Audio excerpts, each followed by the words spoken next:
totally fair. I was just laughing at discussed it. Humorous. Here's my feedback form for the messy,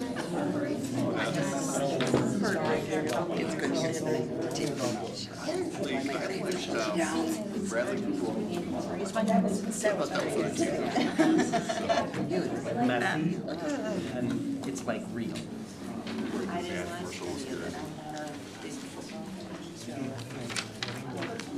You're welcome.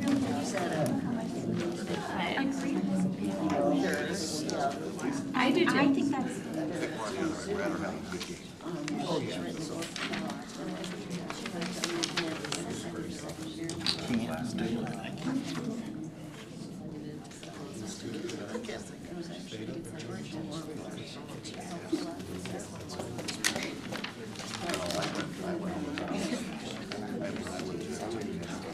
Yeah, that's so cool that you went there.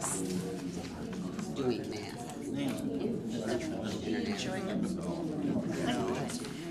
Wednesday? There you go. Yes. Good evening. This meeting of the Board of Education is now called to stand and join us in the Pledge of Allegiance. I pledge allegiance to the flag of the United States of America and to the republic for which it stands, one nation, under God, indivisible, with liberty and justice for all. Welcome everybody to our meeting this evening, and we'll get started by approving our agenda. Are there any changes to the agenda as presented? Nothing from me, sir. We have a motion, please, then, to approve the agenda. I move that we approve the agenda. Thank you. Is there a second? Second. Okay, thank you. All those in favor of approving the agenda as presented, please say aye. Aye. Aye, opposed?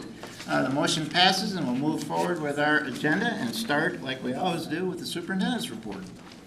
Thank you, Mr. President. We have one item on the superintendent's report, and that's the bond project update. Mr. Johnny Edwards is here to present that. Good evening. Thank you, Superintendent Belang, as well as members of the Board of Education. My update tonight will be brief, but I'll warn you in a couple of weeks it may be a little longer. But just wanted to inform the board that on Friday, the 10th of February, we held our 10th Design Development Meeting. OAK, which is our construction management firm, they provided us with a preliminary cost to the design. We worked through some value engineering items as it relates for the budget allocations for both buildings. Given inflation, as you know, construction costs are still high as compared to pre-pandemic. We will present a more in-depth budget allocation at the next board meeting in 2 weeks. In that presentation, we'll give a review of the timeline, bring all board members up to speed with what we've done in the past, and an overview of the budget allocation. Secondly, at our next board meeting, we plan to bring an early bid package number 2 for your approval. That recommendation will include relocating the playgrounds at Central and Haverhill, along with some utility relocations. So that concludes my presentation tonight. I'll be happy to answer any questions of the board. Thanks. Thank you, Johnny. Thanks, Johnny. We'll move now to Board Education. And the first thing is the 48 report. And here to present that is Dr. Pasco and Dr. Sheehan.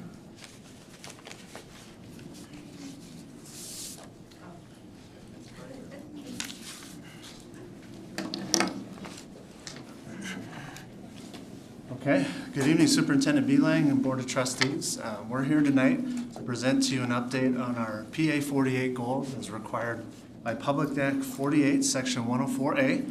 That requires districts to implement a benchmark assessment system aligned to state standards and for the purpose of measuring student proficiency in both reading and mathematics.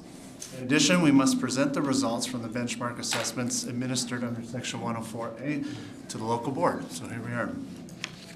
We believe benchmark assessment evidence can be used to monitor and evaluate patterns and trends in academic performance and to identify effective instructional programs. We believe it can provide guidance for standardizing or adjusting curriculum and instruction across grade levels, our schools, and within our district. However, we do not use the benchmark assessment data to make high-stakes decisions around instruction and individual student learning.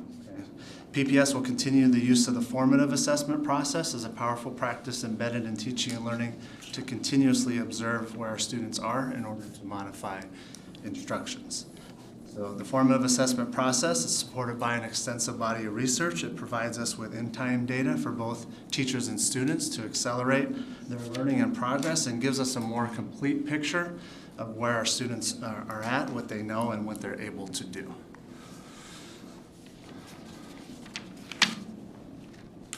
Turn it on. There we go. Okay, the first graph is looking at elementary math and reading screener data as we just completed our winter screening cycle. The data is not from a cohort, meaning students can be in either data set to be counted, and meeting benchmark, that changes by the time of year for both Fastbridge and Acadians because they're curriculum-based measured, so we call those CBMs. The goal is to get 80% of students to benchmark by the end of the school year in both math and reading, and that's K through 8, if you remember our goals from the first presentation in the fall. So you'll notice there's a movement in the majority of grade levels in our reading data. The elementary teams have been intentionally setting goals based on their data starting from the fall screener cycle. Each goal supported by the team developing an instructional routine tied to a priority standard. You heard us talk about priority standards. Dr. Sheehan's done a lot of work with our elementary teams on those. So kindergarten's there. Third, fourth, and fifth are only a few percentages away to that 80% benchmark. We see a similar uptick in some of the grade level math data for the most part. Kindergarten, even though it went down, is still at that mid-70s, and first and fifth are on their way. And then on pages 4 and 5 in your packet, you guys can see the achievement by student group, which for the most part shows students trending in the right direction. And you can see by group, students are kind of all over the place. So I don't necessarily have a graph for that tonight. We didn't present that last time, but just know that I know that's important data for the board and that is in that packet for you guys. The work at the Tier 1 level has been focused on priority standards and the use of formative assessment process, so it may be helpful for you to know that we're still in the process of learning how to best utilize Fastbridge screening as a tool. This is only the second experience that our students and our staff have had with a cycle for screening. So just put that out there because we adopted it this year. This is our first year of implementation. Looking at middle school math, so again, meeting benchmark, that changes by the time of year for Fastbridge. And the benchmark is made of a CBM, again, that curriculum-based measure, and it's an adaptive assessment. So 6th grade, we kind of trended down, but 7th and 8th, you can see there was an increase since the fall. We see an increase from fall to winter in the middle school reading data, 6 through 8. We also acknowledge that we hope to see every cohort of students enter a new school year a little closer to that benchmark of 80%. So then therefore maybe we can start setting even loftier goals above 80% towards the end of the school year. So hopefully over the next couple of years we see kids entering at a better spot each year. So to support this goal, we're in the process of building a rigorous middle school curriculum based on the new priority standards, which will be implemented fall of 23-24. So I'm speaking more towards ELA now. So during phase 1 of the curriculum review cycle, and this is dating back all the way to 2021, this has been a couple years worth of work now. There's been informal and formal data collected from students, teachers, and some other stakeholders. We have seen some common themes emerge around the issues of plus versus core ELA. That's in our ELA courses at the middle school, and that's related to placement of students into 2 tracks, kind of creating a systematic barrier that could prevent students from developing a sense that high-level speaking, reading, writing is possible for them. And we heard that over the weekend after sending some communications to families. During this curriculum review and design phase, it was necessary for us to rethink our current practices to better serve all students by removing some of the structural barriers that deny students access to a rigorous and high-quality ELA experience. I know Superintendent Belang sent the board a communication that we sent, I believe, to families. Mark, was that the one that you shared? So you'll have a little bit of the rationale and the why around our process. We followed a cascading of communication, if you will, to different stakeholders. Those communications might have been tweaked just a little bit based off of just not trying to bog down too much information with educational language, particularly to our families. You know, one to staff was a little more detailed, but again, we have a whole team here tonight. Dr. Sheehan is here beside me. We have all 3 middle school principals. Towards the end of the presentation, we'd be more than happy to answer any questions related to the shift that we're doing with ELA at the middle school level, because I understand, you know, there should be some questions around that.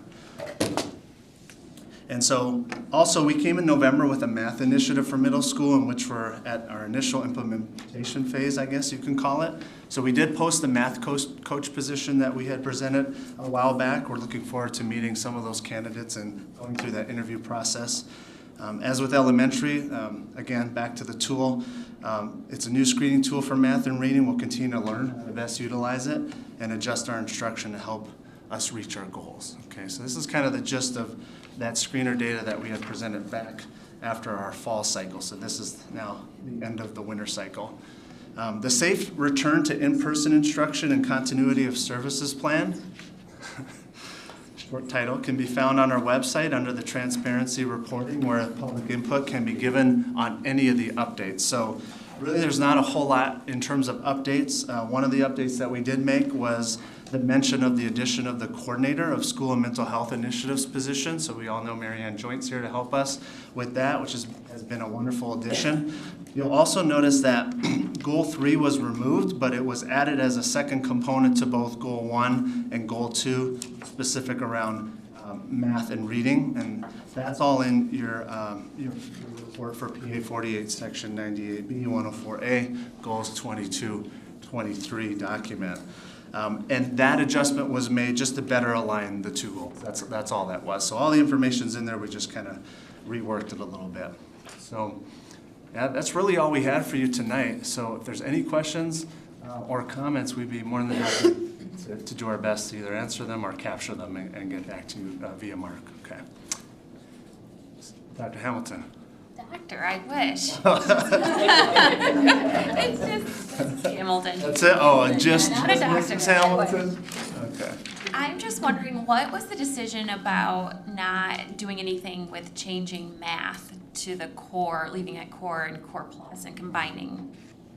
Because for math, it's staying core and core plus, right? Or core and plus. Why is it not being combined like ELA? Yeah, it's a good question. I know Dr. Sheehan could add too, but when we looked at ELA plus and ELA core in terms of implication to the high school program, it does not act like 8th grade ELA, for example, does not serve as a high school course. The plus track in mathematics at the middle school level, it leads itself to taking algebra in 8th grade, which is a completely different set of standards. It acts as and serves as a high school course on your high school transcript as an 8th grader, right? So there's a different set of standards versus with the ELA for 6th, 7th, and 8th grade. It was the same set of standards in core and plus. It was just the way we were delivering those were different. Therefore, the experience were different. And most importantly, you know, a lot of times in core, kids just weren't getting what they should have been getting. So it's not so much an apples to apples comparison because, like I said, math has high school implications in terms of credit obtainment and putting them on a math journey that's a little bit more advanced, because you take that algebra in 8th grade and then maybe geometry in 9th grade and so on and so on. So it's kind of just some of the subtle differences. I don't know what else you might want to add.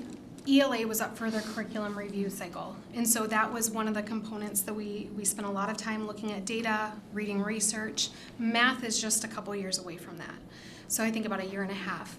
And so we will start that beginning of that phase then and look at recent research and even our own data just to make sure that we have the very best system possible and that it is beneficial to all of our students. But as Dr. Pasco said, it results in something very different. And that's really why there hasn't been a discussion about it at this point. And the shifts in the ELA plus and ELA core, the shifts to just make it ELA is the standard of reprioritizing. Again, we're not removing anything. It's a reprioritization of standards. And the baseline for the 6th and 7th and 8th grade ELA experience we want that to be whatever we said that ELA Plus was, and then build on that so that all kids can get access to that. And then therefore, hopefully, when we come years down the road and we talk about high school data and we talk about access to higher level courses like AP and IB, hopefully this sets the stage for more kids to have an opportunity, not just for skill set wise, but there's a whole mental health component around this, around believing that they can actually have, be worthy enough to take an advanced class once they get to high school. That's the other part of this, and so it's the academic preparation, but it's also just instilling that belief that kids can go further than what a label of a course may put on them, and that's really the bigger picture of all this. And we did receive quite a few positive emails from some parents that are teachers in the district about experiences around one of their students going through as ELA Plus, and then one having the label of ELA Core, and just how detrimental that was to one of their children, even though they had a ton of capability.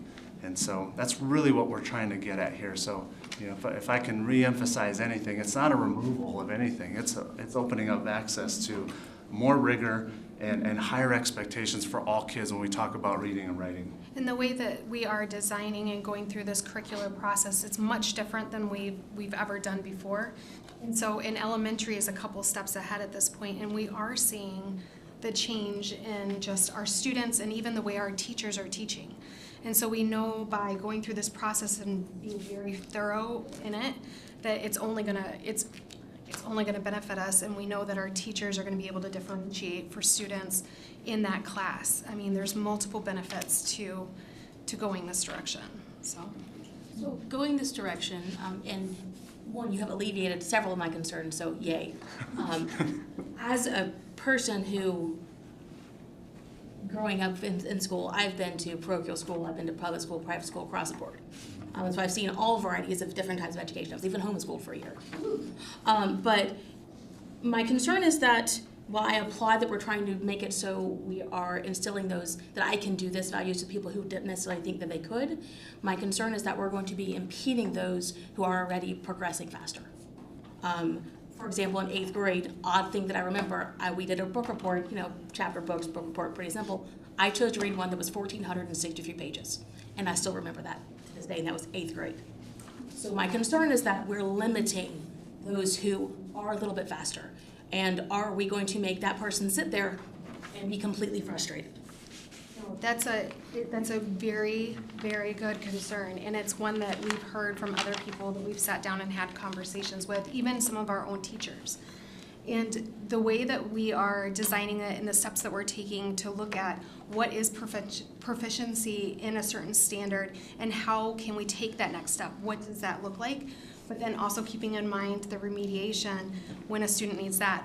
We're looking at both sides of the issue and making sure that we're putting in professional development for our teachers along the way, that they will be equipped to go both directions and that they will be able to push and maximize someone's potential and having the resources at their fingertips to do that. So that is something that we're designing within it based on research and examples and what we've seen work. So. That's a great question, Emily. Thank you. I think that you've answered this in various parts, so I'm really asking you to summarize these two questions. How does this make it easier for teachers to teach? And how does this make it easier for students to learn? That's another great question, and this is one of those topics I absolutely love, so I'm going to try to keep it really short, and I would love to be able to provide a couple of examples maybe after this, just through Superintendent Beeling. But we really concentrate on making sure that our teachers are clear on what those priority standards are and what the supporting ones are. By doing that, you're narrowing their focus just so that they know what it is that the target that they're trying to hit with every single student, and that target is so clear that they're able to articulate it to the student. The student is able to identify right where they're at in the process and then know what their next step is. So if I'm right here, I have to do X, Y, and Z to get to where I want to be. And that they should be able to articulate that to the teacher and to their family, but we're really building those basic building blocks so that everybody is very clear on their communication. But that narrowing in of their focus is really what is going to alleviate some of the complexity and stress that comes with a class that maybe has a bigger variety and skill sets. And as a teacher myself, when you hear differentiation, you know you have a wide range of students and you have just widened the range of students in the class, that can be scary. Yeah. And that can mean, the first thing you think when you hear that is how much extra work. And it's interesting too, just to think about it, but in our ELA plus courses now, it is family choice when it comes down to it. So you are actually experiencing probably that same wide skill set. It's just, it's almost a false reality of that those students aren't necessarily there because of a certain score. It's because their parent chose or their family member has, identified that that's where they would like them to be. Well, just a reaction, it sounds like this whole concept of individualized kind of targets, right? That can help with some of the concerns. But can I jump just a bit and ask a question, the PA 48 data? Sure. So I'm asking for frank backfilling on some of this. It says that 80% of students meeting grade level benchmarks at the end of the school year. I'm assuming that's a state level target. Or is that our target? We were able to set that target. Okay, we did internally. And so essentially is the state saying, you need to report this data, but we can set the target? Yeah, report the data, 3 times throughout the year. Typically is when you see the screening cycles, whether it's NWA MAP, which is what we used to do, now Acadia and Fastbridge. And if you remember during COVID, we set it at 65%, I think. Just because we knew that learning loss had occurred and that we've gone back now to the 80%. We want to continue to build. Like, it would be nice to go into next year if this is still a requirement in which we need to come before you and set some goals and set some percentages to say, hey, like, we were almost there across the board with 80%. So, we want to set some SMART goals. You know that, but we're not going to put anything out there that is unrealistic. We want something that, we can be close to, and if we fall short, fine, but we set, a good bar based off of where we know we're at. We have to be realistic with, some of the impacts of COVID and some of the changes in our instructional modality. That's real, and everyone's seeing that. So 80% now looking at kind of us going through this process is actually looking like in some areas it's going to be a challenge, and others we're going to hit it. And that's a good thing. But looking at groups of students as well, you can see definitely again where our focus areas are because some of those numbers aren't where we need them to be at all. So well, and I appreciate that answer. And the reason I raise this is because standing where you're standing now, maybe 2 weeks ago, you showed us some data, or maybe it was 4 weeks ago. You showed us some data that was not bad, but in many places you scored yourself red, not hitting the target. It wasn't bad performance. So I think you're kind of a tough grader. I kind of applaud it, but I just wanted to do a gut check. So if we're not seeing 80s on all of these at the end of the year, it's not necessarily failure. And at our retreat earlier today, we were talking about, as a board, how do we set expectations and kind of be tough but fair, and balance that. Yeah. And you remember with monitoring reports. The reason, not the reason, but why we see a lot of red is because the difference between red and green is whether we're first or not. If we're not first amongst comparators, then we're automatically red. And is that a realistic goal? I mean, it's lofty, and we're shooting for it, but we don't walk away from here when we have some reds on there saying, "Oh man, we really failed," because if you remember that last report, we were close in a lot of categories, second and third, and we just continue to build on that. And this is a little different because this is screening data versus, state assessment data, and they are two separate things. But either way, for the most part, we want to set as realistic as goals as possible that challenge us. Like, we want to be challenged. I know our teachers and our staff want to be challenged. We don't want to set goals that 65%. That was a relatively low goal. I would like to see it, higher, 85, 90%. So we'll keep pushing. Like we said, for the remainder of the year, we'll see how the spring screener cycle goes. We'll report that back to you guys, probably sometime in May, I would think, late May, maybe early June. And then we'll reevaluate and see where we're at. I appreciate the balance and the candor. May I give out a quick shout out? Could you go back one screen? Sure. I'm looking at this data. Look at kindergarten reading, up 20%. That is phenomenal. Math in second grade. Yeah, the numbers are low, but up 10%. Again, phenomenal. Fifth grade reading, up 9%. That's really close to that 10% there. Again, phenomenal for those teachers. Thank you, teachers. Yeah, teachers and I know our middle school principals are looking at fifth grade 69% in math, because that we have been struggling, in mathematics, and we're trying to do some things with our math initiative, particularly at the middle school level. But that is also promising, even though it's not right there by 80% at this point, but to know that 70% of students in fifth grade are almost there. Hopefully we get them to above 80%. That means a lot to the three leaders behind us, knowing that that's what they're going to be coming in with, at hopefully a decent grade level perspective. And those teachers, they have been working incredibly hard and very focused, using their priority standard, whatever the lowest skill is that comes back on the screener class-wide, or really grade-wide, because it's their PLC working together. They're setting a goal for just that semester, saying, we're going to implement this instructional routine that targets that skill, and they're doing it, and they're seeing results, and they're meeting their goals. So actually, I was just at England tonight working with them on their data, and I walked up to one of them, and they said, we met our goal. Like, we don't even know what to do next. Now we have to go back to the drawing board. So we have a system in place right now, especially around elementary reading, that we're seeing the results for, and we're hoping that we can start mimicking that in other areas too. And for those not in education, that target raised at each of these benchmarks. It went up. And so not only did you catch up that lower bit to the original benchmark, but you went above even more. That is well done. That's a great point, Kimberly, and I know the expectation in the spring cycle is going to be even greater in terms of where, the screener would expect our students to be in both math and ELA. So, like I said, hopefully we have some great numbers, some encouraging numbers. Like you said, Kim, our teachers are working very hard, extremely hard.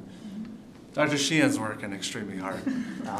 And our whole team, our principals, our leaders, our support staff. So we appreciate what everyone does to get the numbers to where they're at and to make the impact that they do on our students. I appreciate the report and the results you've reported, and we all appreciate the work that everyone's doing. And it's good stuff. Thank you very much. Thank you, Randy. Thank you, board. Have a good evening. Thank you.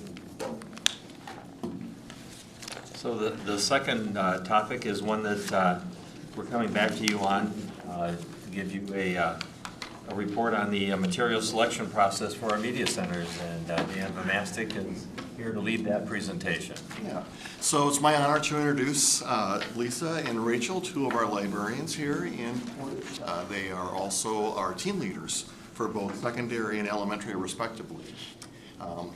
Working with them for as long as I have, one of the things that they do that goes above and beyond their classroom instructional responsibilities is the amount of time they put into maintaining our library collections. I'm not going to say the process is necessarily complicated, but it's very time consuming. And you're going to see in this presentation how much thought they put into it and how seriously they take that process. With that introduction, I'm going to turn it over to the two of you. Great. Thank you for having us tonight, and I just wanted to start out with painting a little picture for you. Often when you walk into a library, whether it's a school library or a public library, you're going to see a display of new books that the library is adding to the collection.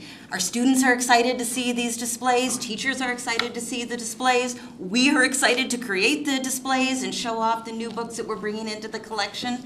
But really, people don't really think about how do those books get there? They don't just magically appear on that display. There's a lot of thought and process that goes into selecting the books that we're going to bring into the library. So first, we just want to kind of talk to you about where do we get some of these ideas for the books that we're going to bring into the library. And it really is an ongoing process, something that we're just doing continuously throughout the year. As different book lists might be published or coming out, we are taking note of titles that we think might be good for the library. Different awards are announced throughout the year. Just a couple of weeks ago, the American Library Association announced all of their youth media awards. So we are writing down all the titles that we think would be good to add to our library collections.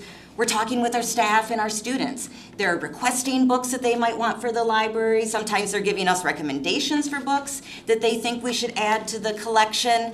And we just know our students and our teachers. We know what's being taught in the school. So we already have an idea for things that we know that those teachers and students are going to need for their classroom.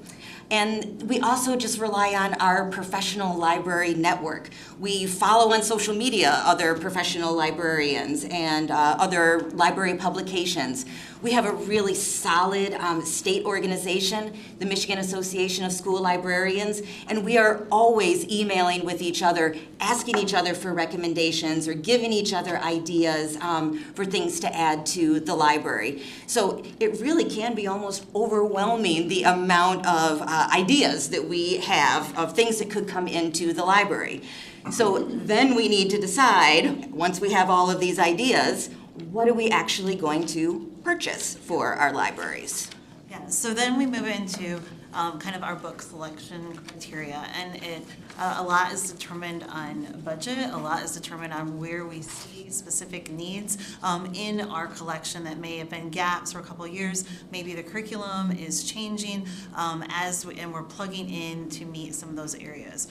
So we will often make a wish list or kind of different lists of possibilities, and then start paring that list down to what we're going to actually purchase based on the funds that are available. If you're not aware, an average hardcover library book these days runs anywhere from $18 to $30. If you get into secondary, it's easy for some of the more research type books that AP classes would use. You're talking in the neighborhood of $30 to $50. So it's making a choice. It's narrowing that down to use very specific criteria to get the best choice and the best bang for your buck, essentially.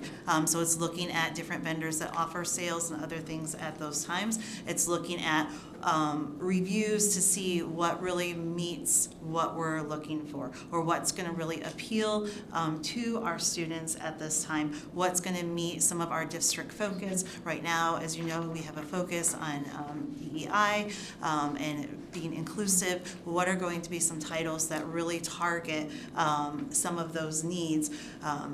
Whether a new science curriculum, a new social studies curriculum, looking to plug in those holes. So then as we go through each title, this is where the time consumption really gets. We are looking at reviews. We are not going to be able to read every single title in the library. Most of our libraries have over 10,000 items, but we're very dependent upon reviews on other professional sources. And we look then in those sources at what age level do they target? What do they say, what type of student might be interested in this? Is this a setting that's really going to appeal to a student at an urban school? Is this going to have appeal to others? And we're also keeping in that balance of windows and mirrors. We want students to see themselves reflected, but we also want them to see experiences in other places. And so trying to balance all those things. Has this book won any awards? Are there considerations? For us in the elementary, publishing has kind of moved middle grade classification, what the target on that, and so that's something I really hone in on. They may say middle grades, but some publishers deem middle grade to be 2nd to 5th grade. Some publishers deem middle grade to be more middle school. So looking at kind of those criteria, and that's where it's helpful to look at multiple reviews, because then you kind of see what multiple reviewers think about that individual title. Also looking at readability levels, and again, will it really support our curriculum? We want to build things that teachers can use as resources, especially as we move to more of a priority benchmark based curriculum. They're not always having a basal series to reference. And so what are going to be other texts that are in the library that are able to support those things? As I mentioned, durability. At high school, you may be able to go with more paperbacks. At elementary, paperbacks typically do not hold up. They, the students, it's too hard on them.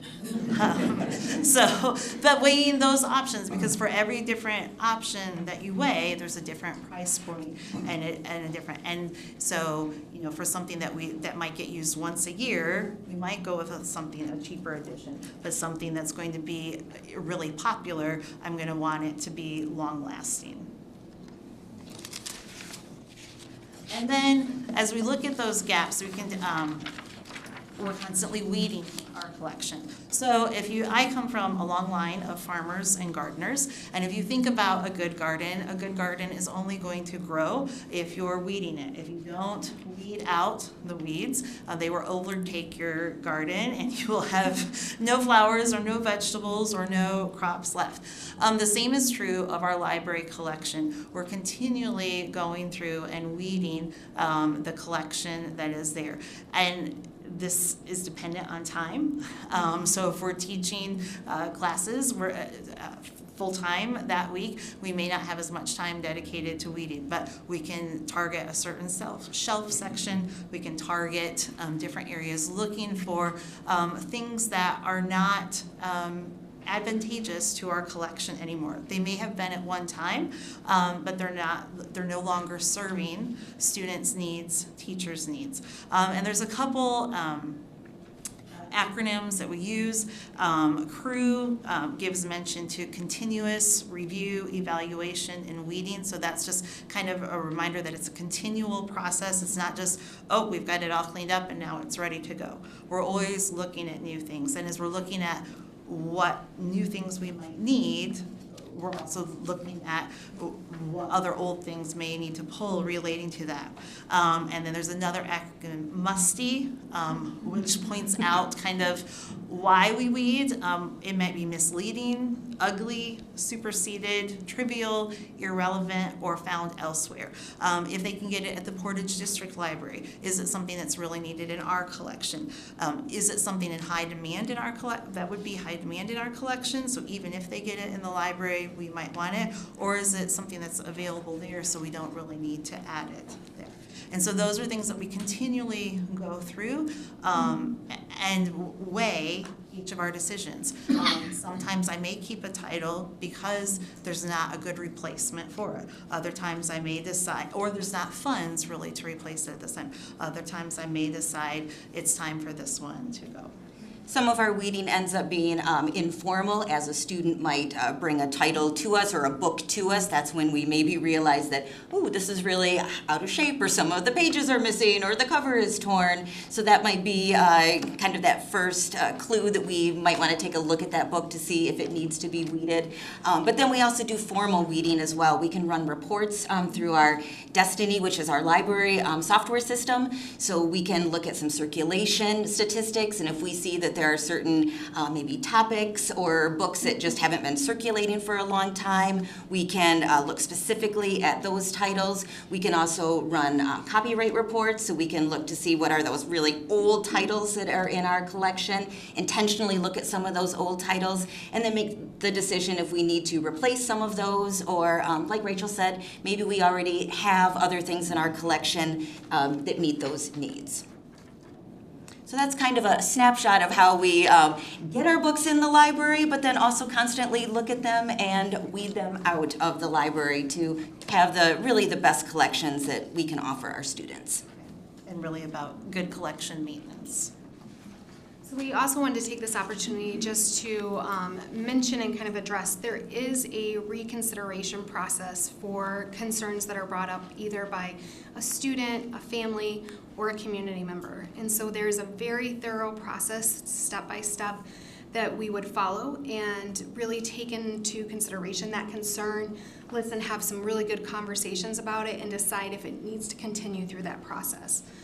And so that is available if we get to that point of having a conversation. That initial conversation, if it is a family, should be taken to the librarian or the principal, depending on if it is a library material or if it is a material that is a curricular material that's being used in the classroom. But that initial conversation starts there and goes on from there. And so we just wanted to mention that, but really ultimately remembering that there's a really good process that they have in place for choosing these materials, and a really good, and I know it takes a lot of time, process for weeding out materials that are not beneficial to our collections anymore. And the same is done through the curricular cycle with curricular items. And so when a conversation or a concern comes up, we do want to hear it and we want to be able to walk through that. But we also want to do that honoring the professionals that have looked at that and chosen those materials, but making sure that we make ultimately the best decision possible for our students. So with that, we're open to any questions you may have. Any of the materials in the libraries, are they open to any of the students who might have access to them? Is there maybe an age appropriateness? I know there's been a big push in the community as far as some things more explicit that might potentially be in books. I can't speak to whether or not those are in any of our libraries, but I know that is a topic that's out there right now. So is there any, I'm a middle schooler coming over to high school, am I able to get to that library, et cetera? I don't know, so I'm asking. Typically, we do not do interlibrary loan between buildings for students.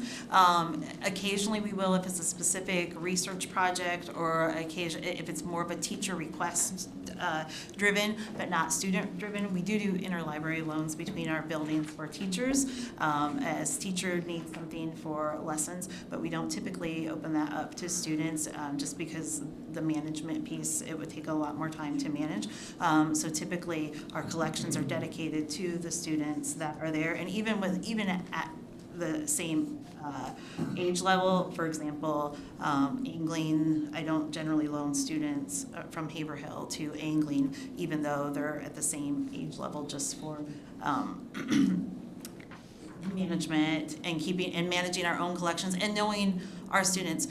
You don't, if a student has a book overdue for multiple times, you may know when it's your own student, you know some of the family situations and background there, you don't necessarily know from another student. And so it just helps maintain our collection and keep the integrity of our individual building collections. So I have a little bit of a question, and this is regarding some of the questions that have been raised in the community, and I just want to put it out there. First of all, let me share my bias with you, because that's important to know where I'm coming from, right? I'm a voracious reader, a librarian when I was here at the old building, but yeah. Used to let me get books before they were fully tucked into the library, because she knew that even if those books were this thick, they would be back the next morning. Literally before school. I'd walk into school, hand her the book, and did you finish it? Yep, moving on. Let's get the next one. My daughter has a leaf up in the library here, because she was chosen that year for the leaf because I raised more voracious readers. The reading is in our DNA, you could say. That said, I know there's some books that I would read that I have read that I might not want my kids to read, and that's okay. Or there's books that I would like to read with my kids if they would like to read them, so we can have a good conversation about it and really discuss and delve into it, because get into the nitty-gritty and do that. So my question with the concerns that have been raised, I just want to bring this up, is the books that they have brought up, if those were in electronic form, would they pass our firewall? Or would they would they be acceptable under our acceptable use policy? That is almost an impossible question to answer. We would have to look at the records one by one. Mm-hmm. The internet filter doesn't necessarily look at the content of the material, it's looking at the source of the material. Okay. It really is not, there's no effective way to actually scan every single web page Mm-hmm. on a case-by-case basis. Decide. Will artificial intelligence get there one day? Perhaps, but right now we're looking more at the source. Right. And I'm looking at this from a view of consistency. Correct. Where if we're limiting in one area, even though I don't want band, but at the same time as a parent, I'd like to know what my kids are checking out. But do we have consistency? So for the internet filter itself, and this is a bit off topic, but everyone has got a different opinion on what should be allowed and what shouldn't be. Oh my word, yes. So my philosophy has always been to try to do the best with the settings on that filter to match our community, have it be a reflection. And I keep tallies of the number of times I'm asked every year to either close something down or open something up, and I'm tongue-in-cheek about it, but if I get equal numbers on both sides, I feel like maybe we're, Probably in the right space. I will tell you that any given year, we probably will manually block anywhere from 20 to 40 websites. But our internet filtering company updates the databases every day. So I'm very happy with that solution. In terms of the consistency for what we do from building to building, in our libraries, it's consistent. This team works together, they meet on a regular basis, they are always talking. It's one of the most professional groups that I've had the pleasure of working with. Portage does believe in a great deal of transparency. I do get criticisms from students from time to time for not letting them change their passwords. But I do this so that every parent can go online, get their student's ID and password, and then you can log in as your student, whether it be into Destiny to see what your child is checking out. We do this for Google Classroom so parents can stay completely informed on all the assignments and everything that's happening in the classroom. But it also gives parents access to every single digital resource that we use with our kids. And that transparency is very, very important to us. And that really is the foundation that we use to maintain consistency to the best of our ability. And thank you for that answer, because I think that what you just mentioned about that transparency will go a long way. Thank you. I appreciate that. I'll just make a broad statement. As sometimes controversial books come to us, it's comforting to me to understand kind of the degree of professionalism and expertise that we have in the district that's looking at this. And then you mentioned the network that goes beyond PPS and your colleagues around the state. And you're all kind of working on this together, and that just brings some comfort to me, and I really appreciate it. Agreed. I think it's important to note too, and I don't think I mentioned this, if it's a Portage family, that they should start at their local building. If it is a community member that even one of you is approached by, we would direct that straight to the curriculum, instruction and assessment department, and they would start that initial conversation. So just thought I'd mention that too.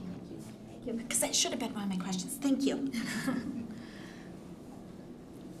Thank you very much for your presentation tonight, and thank you for all the good work you're doing. Appreciate you being here tonight. Thank you very much. Thank you. Okay, we've reached our comments and communications section, and we'll start with the secretary will be reading our guidelines for public comment, please. Public comment at board meetings. The board welcomes community input at our board meetings and recognizes the importance of allowing members of the public to express themselves on district matters. To permit fair and orderly public expression, please conform to these guidelines when addressing the board. Attendees must register their intention to speak during the public participation portion of the meeting by completing the speaker registration form at the beginning of the meeting. Individuals may not register others to speak. Speakers will be recognized by the presiding officer and may not be called in the order in which they have signed up to speak.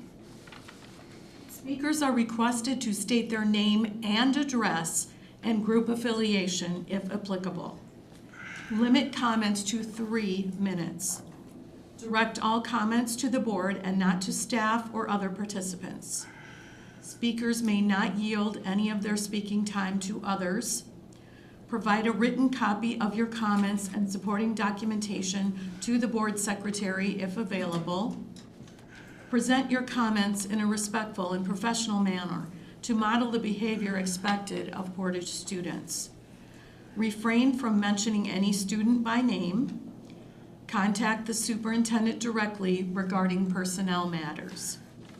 Board of Education meetings are held for the purpose of conducting the business of the school district and are not considered to be community meetings. Board members are not obligated to respond to issues raised during public comment. Normally, such issues are referred to or followed up on by our administrators. Thank you, Terry. We have 4 speakers this evening, and we'd like to welcome our first, Carol Pratt, please. Welcome.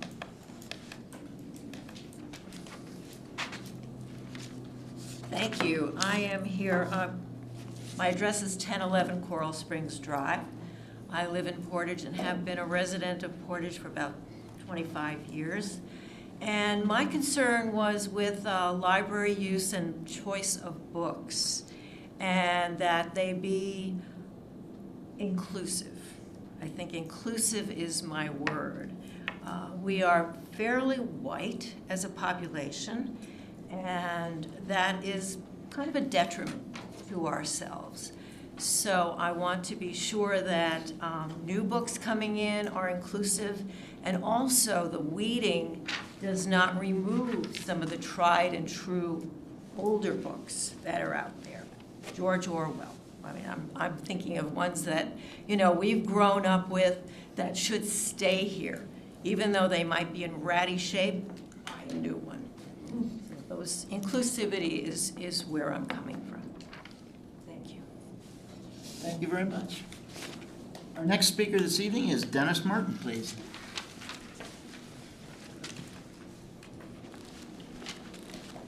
Hi, I'm Dennis Martin. I live at 603 Gingham in Portage. Thanks for the opportunity to be here. First time I've been at a board meeting. And I'm a graduate of the Portage school systems, one of the finer systems in the state. I've been a resident here for almost 7 decades. None of the original buildings that I attended are here anymore.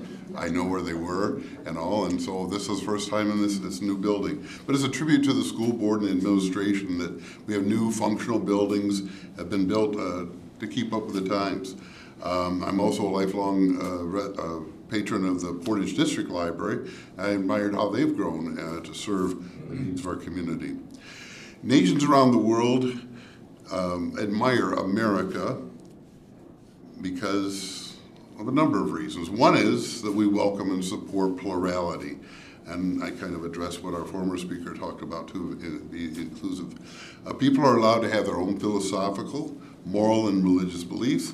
And just because something is considered wrong, immoral, or sinful, to them it doesn't mean that they have the right to uphold those beliefs to others. And around the country we're hearing rumblings of people deciding that they should be deciding what kind of things we should be reading. So that's why I wanted to share tonight. And that's why I'm against the banning of books in our schools and our libraries in our community. But I was really glad to hear the library personnel explaining the process because I wasn't aware of it. And it seems like it's a very good process. During recent times, we've had some factions and some of our leaders trying to say whatever they can to divide us and pit us against each other. And more than ever, I think we need the free access to information. And I was really struck when we did the Pledge of Allegiance to start the meeting. I remember that in school in my early days in elementary, and maybe if more and more of us remembered some of those thoughts and ideas that are in there, it would just kind of help us along the way. And I am comfortable of what our librarians continue to do in their excellent work.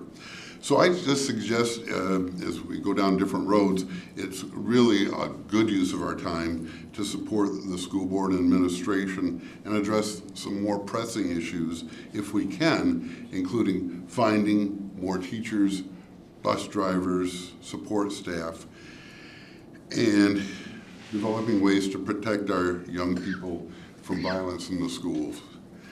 Thanks for your opportunity to express my thoughts, and appreciate the work you do. Thank you, Dennis. Thank you for coming tonight. Our next speaker is Lucera Wallace. Did I pronounce that correct? You did. Oh, thank you. Phonics worked well for you. I get a lot of them wrong. Good evening, trustees of the board, Superintendent Beelang, staff, students, and families. My name is Dr. Lucera Wallace, and I am first and foremost a concerned Portage Public Schools parent, and I also serve as the director of the WMU Lewis Walker Institute for the Study of Race and Ethnic Relations, and as the interim associate dean for the College of Education and Human Development. I reside at 8437 Lovers Lane, and I come before you today to express my thoughts and concerns about the various dangerous attempts to question the knowledge, integrity, and skill of our librarian staffs to select and procure diverse books for our school libraries. These attempts truly sound as if there is an attempt to censor and ban books, not out of the concern for the educational process and learning experience, but to anesthetize the reading options from which our students may select, whereby denying their right to personal growth, and development. In my opinion, if a parent does not wish to have their child read a book, such as Push, which was brought up recently, then simply tell them not to read it. Growing up, I told my children that they were not allowed to watch this television show called SpongeBob SquarePants. and I explained to them why. I did not seek to boycott or censor Nickelodeon. I simply articulated my expectations to my children. The way I see it is I am more than capable of parenting my own children, which is what I would expect other parents to do with theirs in terms of the books that they select or how they teach them how to evaluate as they make their own independent reading selections. Simply stated, parents should parent their own children, not mine. Likewise, as a school board, I don't expect it to be your role to parent my children, but to help to develop a learning environment where children can learn and thrive and learn how to make educated choices and decisions. Additionally, the issues that arise in books like Push are more prevalent than many would imagine in our communities. Regardless of the race or ethnicity of the character, child abuse is happening among us, which is a central portion of function of the storyline in Push. Children with developmental disabilities are being miseducated and undereducated all around us. The main character was struggling and experienced an intellectual disability. Substance abuse is ravaging families all around us. Who is the voice for those children? How are we ensuring the literacy of all of our children? Those are the topics and issues that can be discussed and should be discussed by reading books and having them available in our community. I assume my time is over, and I thank you very much for hearing my comments, and have a good evening. Thank you very much. We appreciate your remarks. Our final speaker this evening is Jacqueline DeNoyer. Everybody, if I would have known I was going to go behind Dr. Wallace, I might have come a little earlier. My name is Jacqueline DeNoyer. I am a resident of Portage. I have a daughter at Portage Northern. She's a sophomore, and I live at 6124 Avon Street, right across from the high school. All right. At the last school board meeting, I was gifted a copy of the novel Push by my friend Veronica, who's here tonight. I know that this novel was talked about at the previous 2 school board meetings, but I was honestly unfamiliar with it, and so I wanted to read it myself and see what all the fuss was about.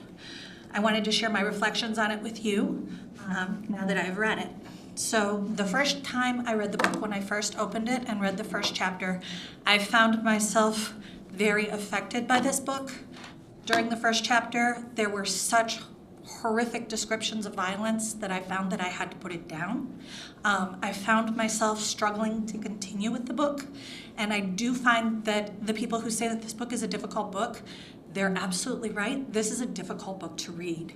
I wasn't sure I was going to continue with it, but I pushed through because I had heard that it was a very important book to read, and I discovered that that was exactly the point of this book, right? It's a book about incest. That's what it is. It's a book about incest written by a person who worked with people like the main character as an adult literacy tutor, which I have some experience with. I used to work for Kalamazoo Literacy Council. The book is purposefully told from the first person to give us the reality of the victim's standpoint. They choose not to sanitize it by speaking in third person and using sanitized words because that affects you more when you read it. Many of us have probably read a lot of things like this from a third person sanitized standpoint, and it doesn't have the same effect, right? So she wants to force us to see the ugly truth and help us to understand. And as Dr. Wallace stated, this is something that happens in our community. All you have to do is go to court, and I'm sure many of you who are teachers have seen this in your classrooms, right? So I found myself deeply moved by this book and the afterword by the author. And my opinion on whether this book should be available to children is that it should, but only certain children and only children who are ready to read it. I don't think that this book should be available to young children.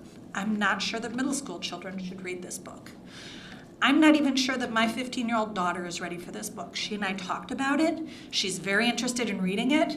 But I think that there's a lot of traumatic things in this book, and I think that this book needs to be read by children who are at a level where they're ready to read it, and it needs to be provided with coping mechanisms and support services for those who read it. I think that people who suffer from these kind of things need support services, and I think that it could cause trauma to someone who read it, and they might also need those kind of support services. And so I think that a librarian or a teacher who offers this book should also be offering those kind of services for a child to be able to process this book appropriately, or perhaps they would process it with their parents or in a classroom where they're discussing this issue. The book is also an indictment of an educational system that doesn't know how to deal with children with behavioral issues and sees them as a problem instead of victims. The book highlights a child who wants to learn and an educational system who failed her on multiple levels. I think that of everyone involved in the conversation around this book, those that need to read it the most are probably those sitting at the board and those in this room, followed by counselors, support staff, and teachers. The last time I was in this room, a large conversation was happening about what Portage school system wants to be known for. Things like IB education, the award-winning theater program. I'm the mother of a child who has a 504. And I want to ask you not to lose sight of those who need flexibility and additional help. In my personal experience, at Portage Northern High School, principal turnover, school counselors with what can only be called an unreasonable caseload, teachers who want to help but don't have the flexibility to do so, and unfortunately some teachers and staff who only see my daughter as a disruption have made the process of school overwhelming for my child. There are an increasing number of students with behavioral issues, trauma, neurodivergence, and other issues, and I hope that we can be excited to excel here as well. Since the pandemic, it seems like the patience of teachers and students alike has worn thin, and there's been less ability to focus on individual support for these learners. I would like to ask the board to look at how this can be improved systemically. Thank you. Thank you very much. I want to thank all of our speakers for coming out tonight. We appreciate it very much. So we'll now move to comments by trustees. Do any trustees have comments this evening? Randy, may I go first? I usually hang back, but I want to go first tonight because I want to congratulate my colleague, new trustee, for making a motion. And I expect several of my other new colleagues to be making motions. So it's good to see that. And then I want to thank my colleagues. We had our retreat earlier today, so 4 of those, and this evening we can get into the weeds and debate some picky things, but I think you can also see it's important. So we're focusing on the most important policies and how kids succeed, and how we tweak those. So appreciate the extra time today. Thank you, Bo. Anyone else? I'm going to go real quickly. I'll make it short. Library team, thank you for the excellent overview. I think it really helped clarify some concerns. And I really appreciate the different feedback from the community. You are the most eloquent speaker. Amazing. I would say that for some parents who have those concerns about we express about the age appropriateness of some of these books, might that be something we consider a way to include the parent in that conversation? But Thank you, Emily. Anyone else? I wanted to say, just semi-related, the neurodivergence. I have 2 of my 4 children who are neurodivergent. I really appreciate what you said, and I appreciate and thank you for saying that and for speaking up. It's not easy, always, being a parent with neurodivergencies, either yourself or in your children.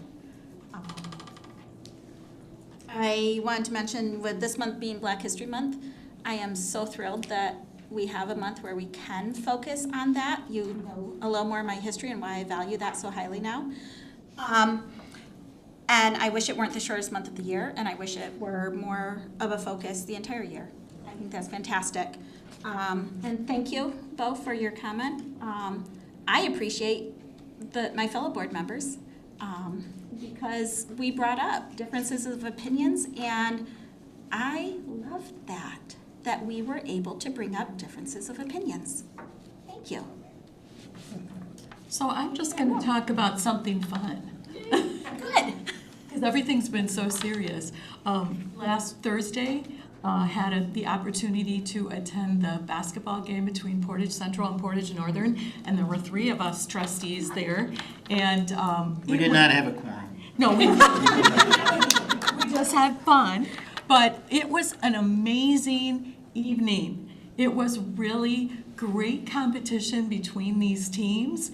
It looked like it was going to go one way, and then in the end it went a whole other way that we weren't expecting.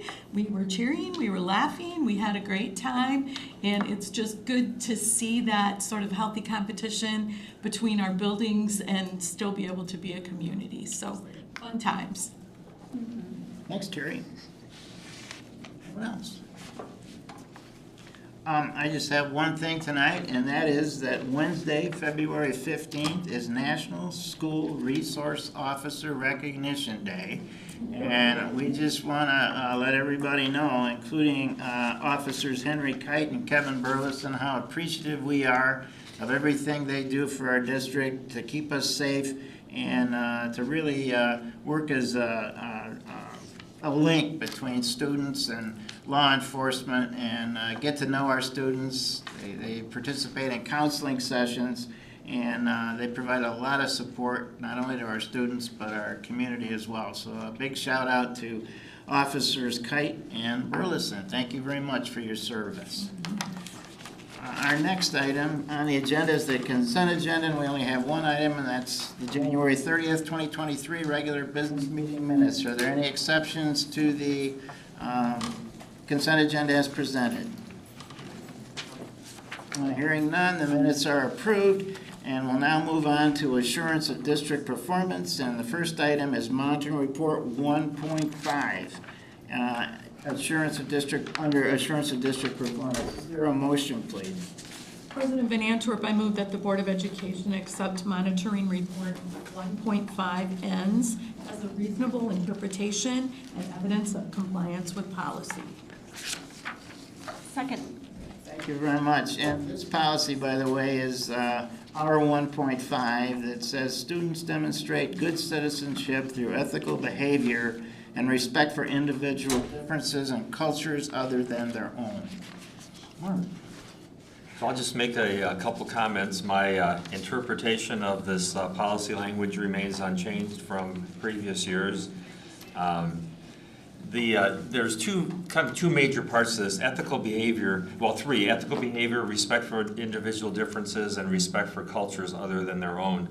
The only one we really have measures for on this policy is around ethical behavior, and in this case we look at truancy rates, physical assaults, illegal possession, larceny, and student attendance, and I've defined for you there what we mean when we use each of those terms.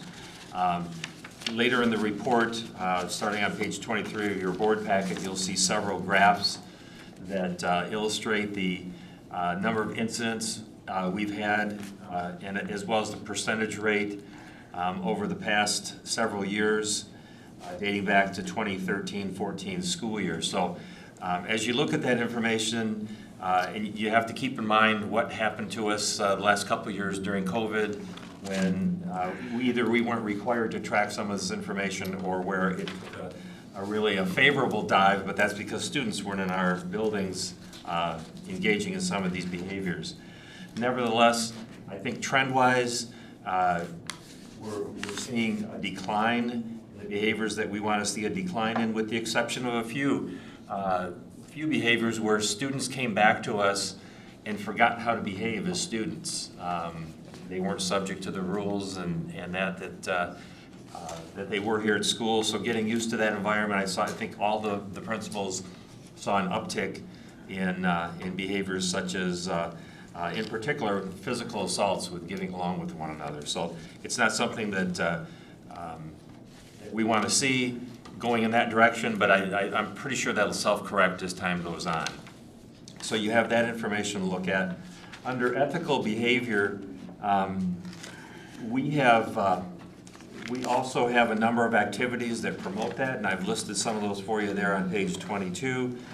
So you can see we are very active in that arena, and what we're trying to provide our students, what we expose them to, so that they look at their behavior and take responsibility for it.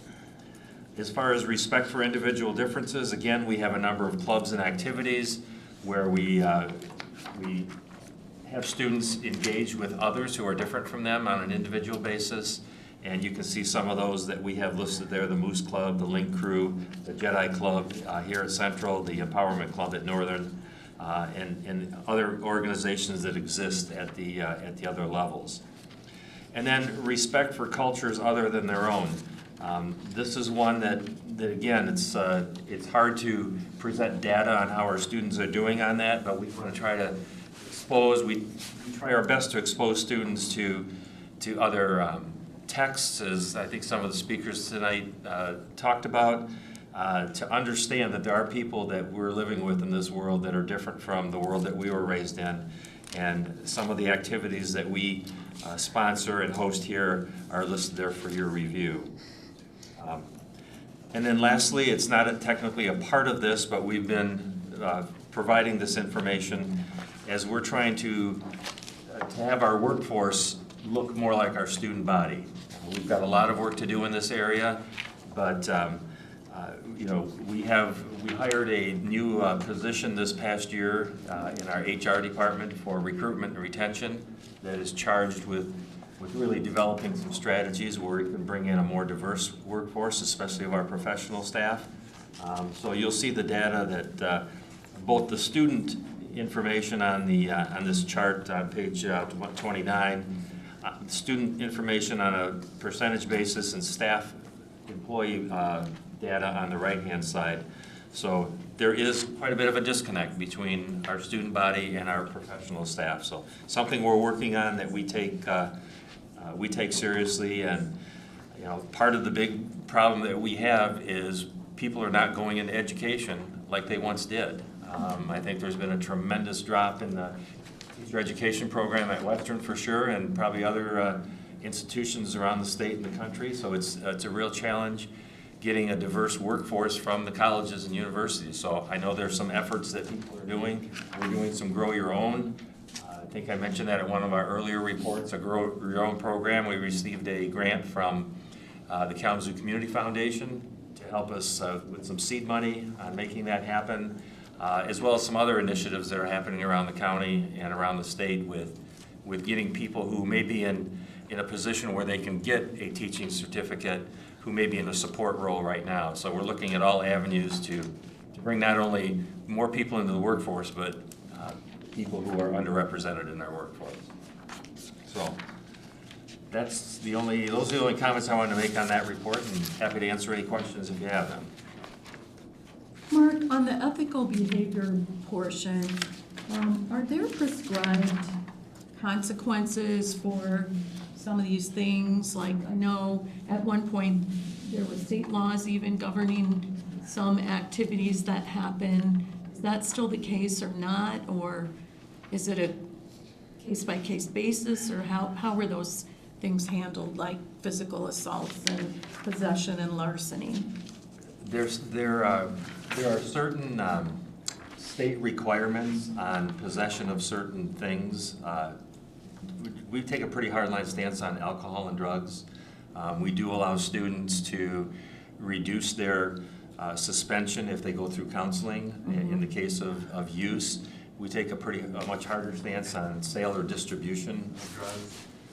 Physical assaults, I think there's a little bit left in the interpretation there, whether it's fighting or a physical assault that really requires our principals and assistant principals to delve into that. We use some restorative practices where we can. We've been working with Griffin Place to facilitate some of those meetings. So we're trying to create some options for our students. We want to have them in our schools, but yet we have, there are certain infractions that require them to be out of school on a suspension.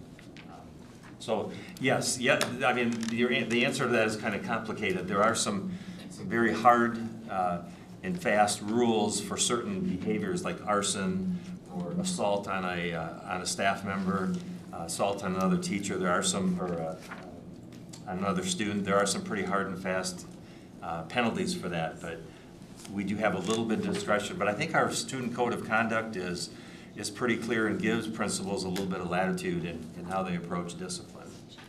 Thank you. Mark, are these statistics for high school students or middle school for the?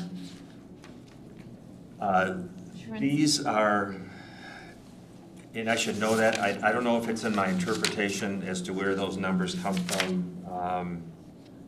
I think it's K-12, but most of those would be in high school because there are very few students that, yeah, I mean, there's a point at which we involve a truancy officer, get others involved in the process. So most of these are going to be at the high school, some probably at the middle school level, but I would say the majority of these are high school. But these are district-wide numbers. Any other questions from Mark on monitoring report 1.5? Randy, I'd just add that, Mark, I really appreciate you talking about those ethnicity breakdown charts. That's some of the most uncomfortable data that we get. And I mean, just to underscore, it's the kids in the schools, about 70% white and 30% other, and the staff, about 93% white. So there's an imbalance there. I know that the answer is not easy. I mean, the good news is that you don't shy from this. You're owning it, and it's appreciated. Any other questions? Okay, then all those in favor of approving monitoring report 1.5, please say aye. Aye. Opposed? The motion passes and the monitoring report is approved. Our next assurance of district performance is monitoring report 2.4, financial planning and budgeting, on page 33. Is there a motion, please? I move that the Board of Education accept monitoring report 2.4, financial planning and budgeting, as a reasonable interpretation and evidence of compliance with policy. There you go, Bo. Is there a second? Second. Thank you. Thank you. Thank you, Bo. So this one, unless you like numbers, is not nearly as exciting as the previous report. This policy essentially says that we have a plan in place to in the development of our budget, and that whatever budget we develop needs to have a fund balance of unassigned fund balance of at least 7%, and a series of statements here and numbers that indicate that our budget right now, as of the end of the 21-22 school year, was 11.62%, and the budget that the board approved in June of this past year, June of 2022, is anticipating an unassigned fund balance of 11.04%, which I'm sure will be updated when you hear the budget amendment that's coming to you a little bit later, but we will still be well above the 7% threshold that the board has created. The other thing, just to based on past thing that the board has done, is that we're supposed to provide no less for board prerogatives that during this course of the year than was set previously, and that is there for your professional development, for the facilitation that happens at retreats, the conferences that you might go to, that is provided for as well in the budget. So happy to answer any questions you have on this report. Excellent report, Mark. Thank you. All those in favor of approving monitoring report 2.4, financial planning and budgeting, please say aye. Aye. Opposed? The motion passes. The monitoring report is approved. And we have one action item tonight, and that's to approve an honorary resolution. That's on page 40. Is there a motion, please? President Van Antwerp, I move that the Board of Education approve the resolution in recognition and appreciation for Kurt Droppers as presented. Thank you. Is there a second? Second. Thank you. And Trustee Snyder is going to read the proclamation for us this evening. As you know, Trustee Droppers resigned from his position. Well, go ahead, sir. And I get to read this because he lives across the street from me. This is a resolution in recognition and appreciation of distinguished Board of Education service by Kurt Droppers. Whereas Kurt Droppers was appointed to the Portage Public Schools Board of Education on February 17, 2015, on the death of trustee Ted Hartridge, and served on the board through January 27, 2023, for a total of nearly 8 years. Whereas during his board service, Kurt has attended over 180 board meetings, served on the board's audit committee and the policy committee. Whereas Kurt always provided a different perspective on the board, including never failing to remind the board of its net unfunded pension liability in excess of $100 million. Whereas, as a board member, Kurt has served graciously, tirelessly, with the utmost care and compassion, even through the most trying of times, including the COVID-19 pandemic. He also served during times of celebration for the district and community, including the passage of the $175 million elementary schools and district-wide improvement bond proposal in August 2021. Kurt has provided invaluable insight, perspective, and guidance to the Board of Education. Now, therefore, be it resolved that the Portage Public Schools Board of Education acknowledges and extends its gratitude to Kurt Droppers for his dedication and service to the district, staff, students, community, and to the Board of Education. Be it further resolved that this resolution is saved in the permanent minutes of the Portage Public Schools Board of Education, and a copy is given to Kurt Droppers. Adopted this 13th day of February 2023, Portage Public Schools Board of Education, signed by the 6 trustees and Superintendent Beeline. Thank you, Bo. Is there any comments or discussion? I would just add, Kurt was involved in the early failed attempts at building 2 stadiums. And so Kurt goes way back, and I remember like 25 years ago, all these cars parked lining our street one night, and Kurt was having a meeting trying to organize efforts to pass that bond. Incredibly, Kurt ends up, with that interest, it sparked a conversation with me over the years. Kurt came onto the board, and while he was on it, we figured that one out and got a bond proposal that the community supported really overwhelmingly. So I know that was a real highlight. Kurt just was a great guy to work with. I remember one of the answers to one of the questions when we were selecting someone to replace Trustee Hartridge. He said, I'm kind of a big picture guy, and being a big picture guy is really what you need to be on a school board. And despite his preoccupation with the unfunded pension balance, and he always would stick up for football, which we all love too, he just was really a wonderful trustee. So, and I also have known him for decades. Our kids went to school together, and we have some other commonalities, and it just was a pleasure to serve with him. Yeah, for sure. We really appreciate his service. He had an ability to just cut to what the issue really was, and he'll be missed. So congratulations to him for his service. And all those in favor of approving the honorary resolution, please say aye. Aye. Opposed? The motion passes. It was unanimous, Kurt. Congratulations. Thank you. Okay, we'll move to our first discussion item, which is the 2022-23 budget amendment. This is part of our continuous budget cycle so that the community and the board always knows what the financial picture is here. So without further ado, thank you for being here. Good evening, trustees and Superintendent Beelang. I'm Paula Johnson. I have with me tonight Sammy Stevens, our business manager, to present to you our first amendment for the 22-23 school year for our general fund. Our general fund is our main operating fund that handles the majority of it. We will bring it back to you for approval 2 weeks from tonight.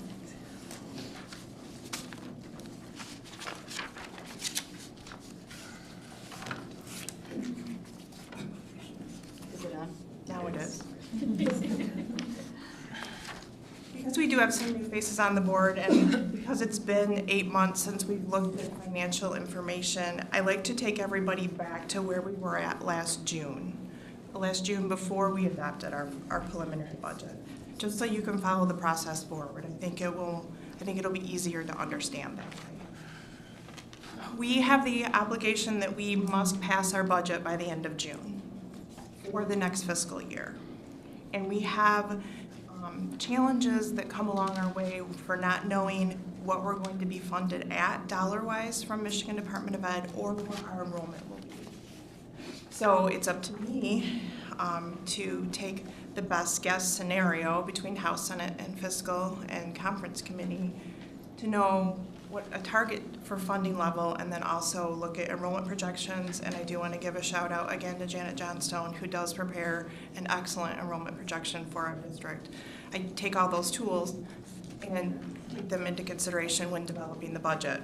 So last June, I said, I think our enrollment increases, or our foundation increase is going to be $450 per pupil, which means we would be funded at $9,150 per student. I said our blended enrollment should come in at 8,632 students. The board adopted that budget on June 27th. Legislation did not pass the school aid bill until the middle of July. So we took assumptions into consideration. I felt strongly about them. The board agreed and adopted the preliminary budget. For the revenue side, also included in that preliminary budget was a deficit where expenditures exceeded revenues at that time by $798,000. We had very limited one-time federal funding that we included in this preliminary budget because we wanted to see where ESSER 2 and ESSER 3 funds ended at June 30 before we built them back into the next budget. So we have built them into this new amendment that you can see. We also had the opportunity to know that the majority of our contracts were settled at that time. We only had one contract group that was not settled, and with people being the largest part of our budget, we were able to incorporate the majority of those costs in at preliminary time.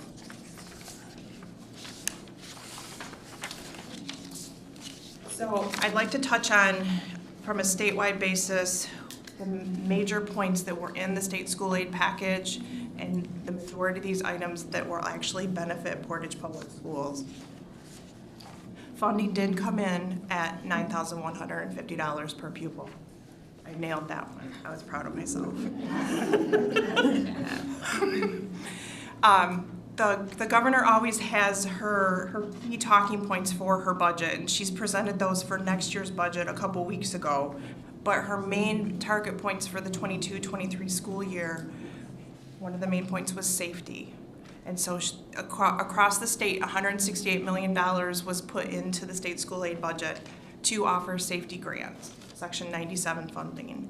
We did apply for those funds. The district will receive a little over $1 million in safety grants that have to be spent according to certain guidelines. Also included in the state school aid bill was an increase in the percentage of special education costs.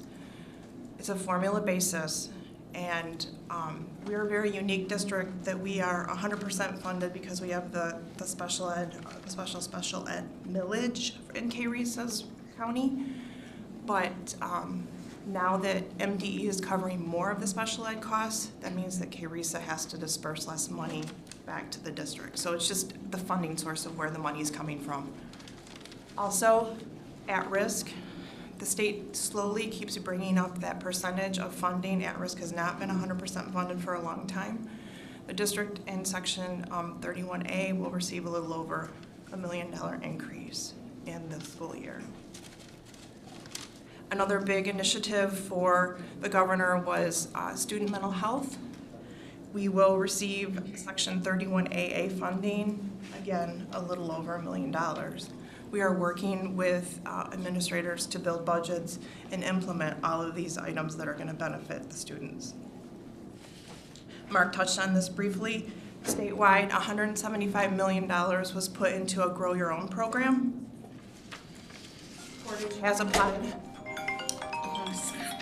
Portage has applied for a Grow Your Own program grant through MDE. We have not received any type of notification yet if we will be awarded those funds.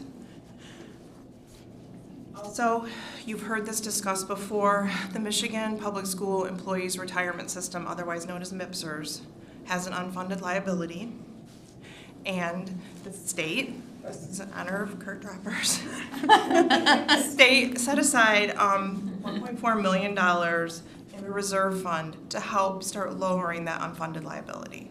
So they put a chunk of money aside into MIPSERS. So that was on a state level. And those are the main points of what's going to hit. I do want to take a few minutes just to show you our enrollment history at Portage because we are funded by students. This is our head count. We are funded on an FTE, full-time equivalency basis. So not all of these students would equate to a 1.0 FTE. But this chart does show that we are starting to uptick slightly. We dropped during the pandemic, and we are starting to make a turn back up between 21 and 22. You can see that increase. And it also includes our shared time services for services that we are offering at non-public locations. So now getting into some of the highlights that relate just to Amendment number 1 on the revenue side. When we receive our per pupil funding as a district, it comes in 2 streams. An operating tax stream through the municipalities in the school district, and then MDE makes a payment 11 months out of the year, back to the district to make up the difference. So we have a 2 funnel stream to receive our per pupil foundation allowance. Our property tax values increased. It just means that the state's going to funnel less money through our state aid status report because we are receiving more local money through the municipalities and property tax revenue. We are what's considered a Headley rollback district. Over the years, our property tax values have increased at a larger rate than inflation. And when that happens, there's a calculation that's done every year at the county level, an equalization. That states how much you can actually levy in operating mills. We can only levy 17.5695 mills currently, which means we technically do not receive the full per pupil foundation allowance for our students. The only way to correct this problem is to go back to the voters to ask to be able to levy beyond what the Headley calculation is. We currently lose approximately $395,000 a year in operating tax revenue because we are a Headley rollback district. I adjusted for the change of enrollment. I predicted 8,632 students. We came in at 8,692 students, so that was like less than a 1% variance. Should have bought a lottery ticket maybe. So I adjusted for that and on the revenue side. Also, something that's usually not in this amendment that is included, I was able to get a hold of our February state aid status report early from MDE because I wanted to make sure that they were paying us out properly back from our special ed cost report, or SE 4096. And they always make you whole a year after, so that was the 21-22 special ed cost report. They make us whole with what we're still owed in this operating year. So there's always a lag on when you receive funding. So that amount is included in this amendment, and usually it's not. So that's something that's different. turn it over to Sammy. Thanks. Also included in this amendment for revenues is the increase in the MIPSburg 147C UAL payment. So this payment is received through state aid each month. And it's based off, the one thing that we need to remember is it's based off the previous year payroll. So we receive that amount each month through our state aid status report, and then that amount is paid back out the same month. So it has a zero net effect to the bottom line, but it has to flow through our district and the GL before it goes back to the state. When we did the preliminary budget, we left the rate at the old rate, and this amendment now reflects the actual revenue and payments that the district will be making. We also updated the revenue for the Child Care Stabilization Grant along with ESSER 2. The Child Care Stabilization Grant was not included in the preliminary budget, and that's because we were waiting to see what the carryover would be, what we had left before we budgeted that out, because we don't want to overspend our grants. ESSER 2 was adjusted as well for planned costs for this year, and those included staff PD initiatives and one-time staff payments. On the next slide, and this is included in your board packet, is a side-by-side comparison of the revenues. So on your far left, you're going to see the actual revenues for 21-22, and that comes from our audit, which is presented usually in November to the board. Then you'll see the projected revenues, which was adopted in the preliminary budget, and then what we have, or Paula has projected out to be the amended revenues for the year. This being able to amend gives us the opportunity to hone in more on what our revenues are actually going to be for the fiscal year. Some local sources include property taxes, gate receipts, child care revenue, along with that special education enhancement millage revenue.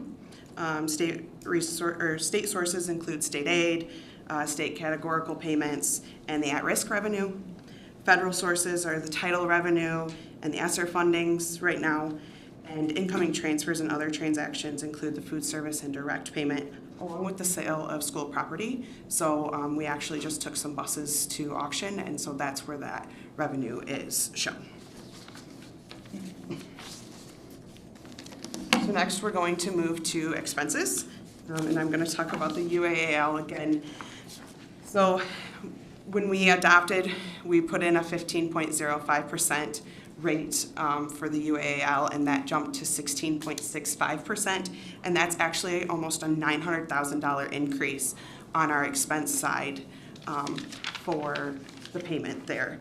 And that, again, relates back to the revenue, and there is no net effect to the bottom line.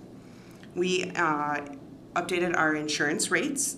When we adopted in June, we didn't know what our insurance rate for January through July would be. So we have to take a guess and increase our health, primarily health, dental, and vision by X percentage, which we had adopted at a 5% increase, and those rates had actually come in lower than the 5%.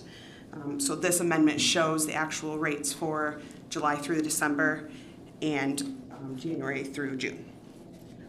We also analyzed and updated all department budgets. The GL is comprised of over 5,000 accounts, which is a lot.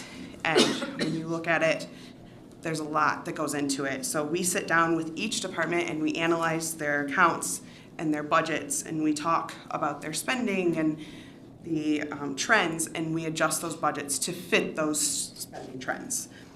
We've also updated all the federal grants, and that's the majority of them are one-time funding, and they have to be spent by a certain date, much like ESSER.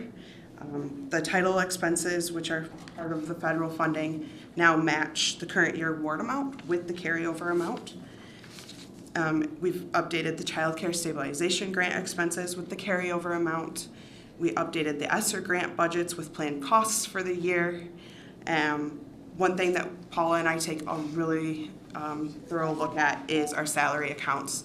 The salary accounts and people alone is the biggest part of our budget. And we want to be as accurate as possible when it comes to that. So we have forecasted out all salaries until the end of the year, trying to be as accurate as possible with that because it carries such a huge weight on the budget. Something else that we included in this was one-time planned capital improvement projects within the district. There's a lot on the slide. I apologize for how small it looks. This is just another snippet that was taken from your board packet. On the far left, it displays what our actual expenditures were for the 21-22 school year. It then carries forward to the right to what we brought to you for our preliminary adopted budget for 22-23, showing that $798,000 expense exceeding revenue projection. The third column over shows the roll-up of expenditures for amendment number 1 to the general fund, showing expenditures exceeding revenues by $649,000. So it's an approximate $149,000 change overall, net effect to the bottom line of the amendment on the general fund. But a lot of things have been looked at and a lot of things have been built into this amendment. And then finally, also included from your packet, takes a look at our fund balance. And Mark touched on this in his monitoring report. What I have in my slides reflects actual after the audit was closed versus what Mark referenced, what we were looking at preliminarily when we adopted the budget. So when the audit closed for the year for 21-22, our unreserved fund balance reflected a percentage of 13.77%. When we brought you the preliminary adopted budget, now keep in mind we did not have our actual expenditures for 21-22 at that time. It takes about 3 months to close the books, 2.5. So at the time that we brought preliminary budget to you, we projected unassigned fund balance to be 11.04%. The amendment that we're bringing to you tonight for you to vote on in 2 weeks, the net changes, preliminarily best guess, unassigned fund balance at 12.66%. One thing I do want to point out to the board, this is a best guess scenario. This is if every dollar is received on the revenue side, every expense dollar is spent on the expense side. So we will not know what that final percentage is until all entries for the year are booked. So this is just our best guess. It's taking a stab at what we think the assigned fund balance will be. We'd be happy to take any questions. So what happens if it's off? I know you guys are doing such a good job, determining the guess best, but is there variance, or I just don't know how it works? It can vary from what we're projecting. The only thing that you don't want to happen is you don't want to spend further beyond your expense number than what you're bringing to the board for approval. So when I bring the final amendment to the board for the general fund, we don't want to spend beyond what that final expenditure number is, because then you receive a letter from Michigan Department of Ed and you get a note in your audit. So we're striving, you strive to not exceed your overall expenditure number with your final budget for the year. But we can swing either direction from this number as long as we stay above the stated board policy of 7% unassigned, which the amendment tonight does accomplish that. Thank you. Any other questions? Still safely above 7%.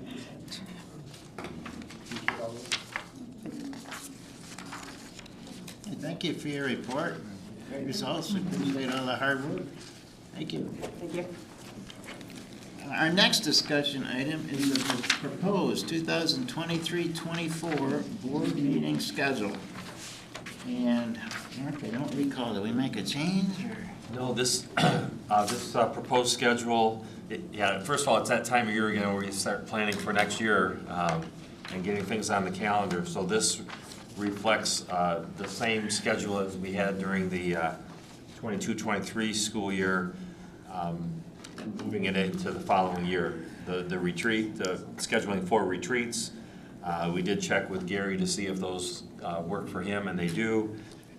It also takes into consideration one meeting in March, which sometimes we've had 2, but it depends when spring break is. So that second March meeting would coincide with spring break. So I know some folks empty out of here about that time, so we didn't schedule a meeting there.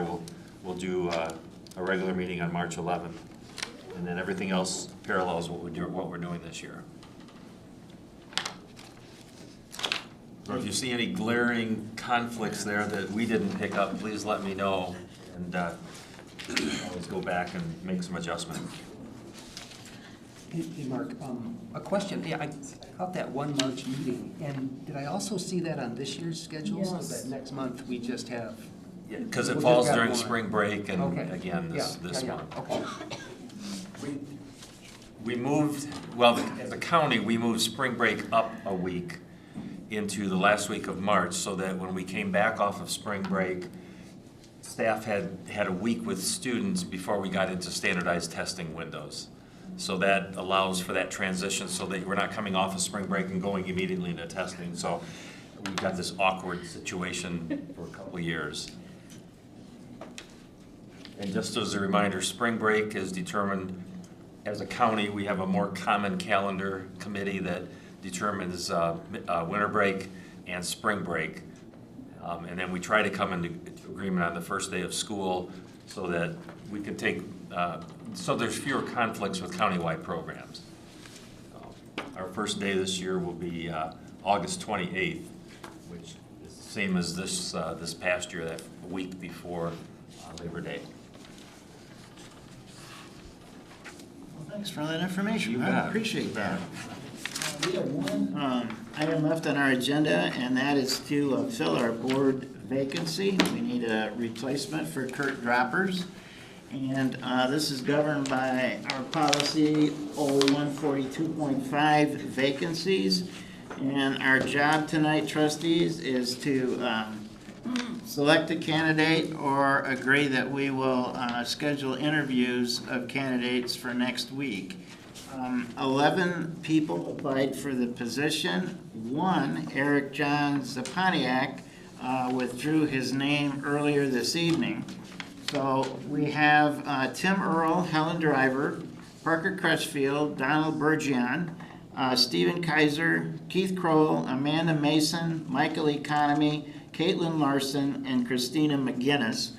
And because the last time we had 26 or 27 applicants, we each picked our 3 highest ranking candidates. And because we had 11 and we're now down to 10, I just ask you to please pick your 2 top candidates and explain your reasoning why you chose them.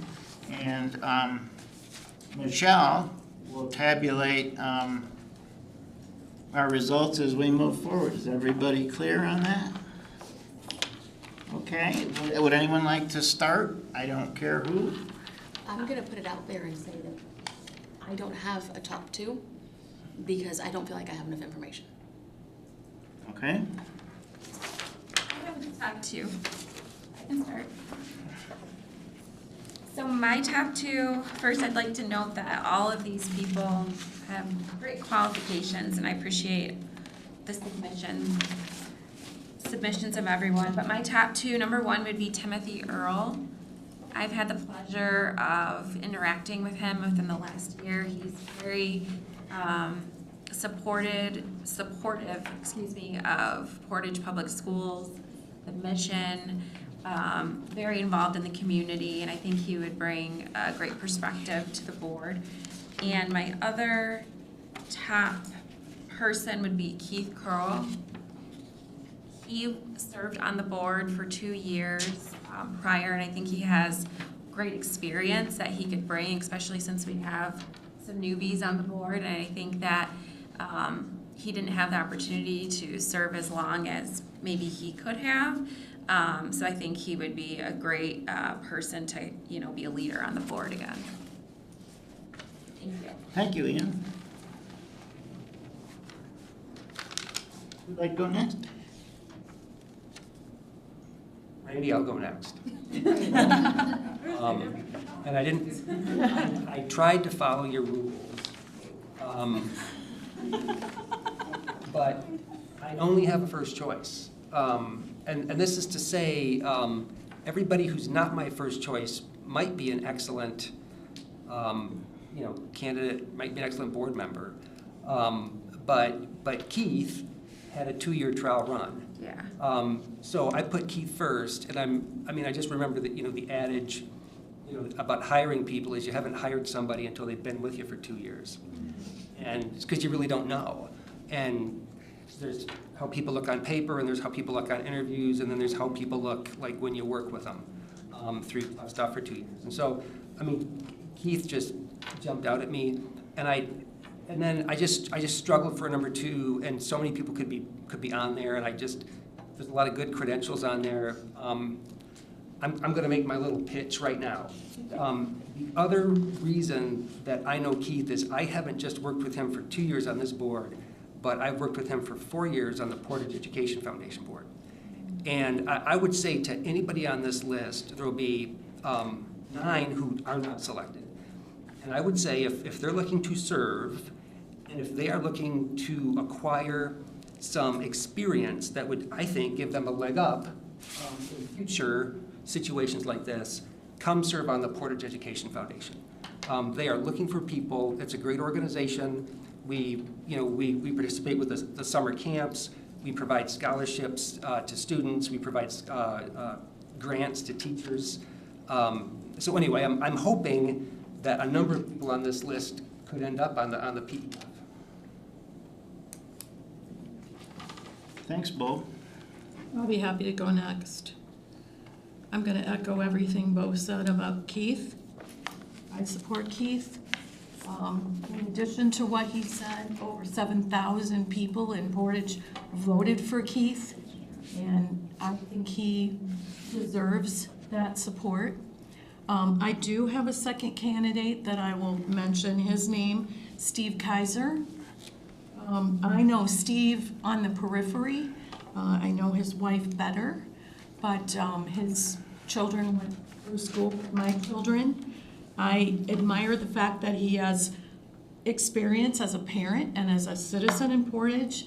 He's a long-term resident, and I have to say, to me, that is very important. I cannot support a person who has lived here for just a few months or just a couple of years. I think you need a long-term view of this community to understand it and to understand what education means to our community. Some other things that I look for are community involvement, which Steve certainly has had that, all kinds of involvement with sports at Portage Northern and baseball, Little League, things like that. Although he says he has not served on a board, he has been a professional fundraiser for both Western and he does that for his job now for the Presbyterian Foundation. So his professional skills help him meet people well. Obviously, if you're asking people for money, you have to be able to talk with them. And so I think those are some skills that could be beneficial for Steve. So Keith is my number 1 choice. Steve is my third. Thank you, Terry. I'm going to chime in with Emily that I looked at these and I saw so many things where I would really like to find out more. I saw people who have worked within the schools. I saw, women in construction and supporting the trades, especially women getting in the trades. That's huge. I saw fantastic things where I feel like I need to know more, and I would like to suggest that we interview.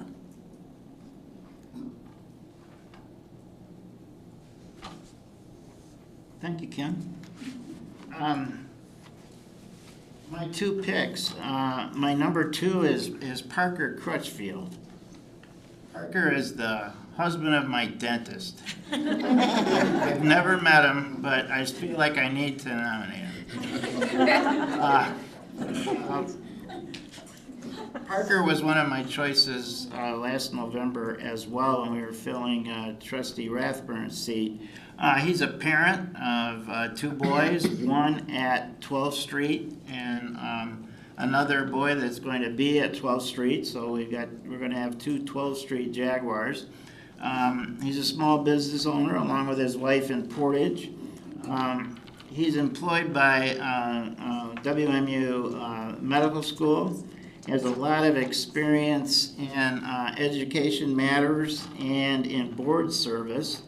And he currently serves as a board chair of one of the committees he serves on. He also made a very powerful statement about why he wants to serve. Just to highlight that, he indicated that public education is a public good, that his family moved here because of the schools, so it's very important to him that we maintain the high-quality education that Portage is famous for. And this was interesting to me. His number 3 reason for being on the board is to advocate for embracing and engaging those ideas with which we disagree and become proficient in doing so with respect and civility, because that refines critical thinking skills and promotes empathy to be good citizens.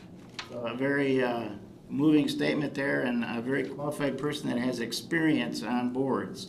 My number 1 is Keith Kroll. I got to know Keith real well while we served together on the board. He's a parent of 4 Portage Public School graduates. He knows the district, he knows the community. He stepped up to serve on the board following the passing of Joanne Wilson and served admirably through some really challenging times. He ran for the office. He invested his own money and his own time in the election last November. And in my mind, he brings experience, knowledge, and a really good heart to the job. Keith was a good board member, and it would be good to have his experience back, because we do have 3 new board members, and that experience is helpful. So that's my number 1 choice. So we have what? Can I see that right? We have 4 for Keith. 4, 1, 1. Okay. So it looks like we have consensus to appoint a candidate this evening, and that would be Keith.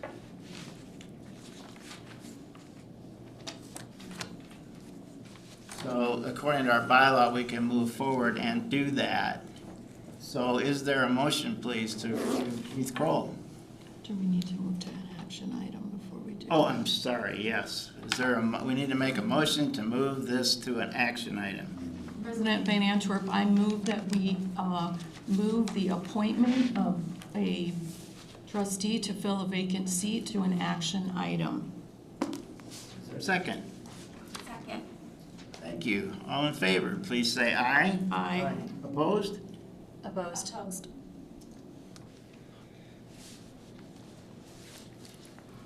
Okay, is there a motion, please, to appoint Keith?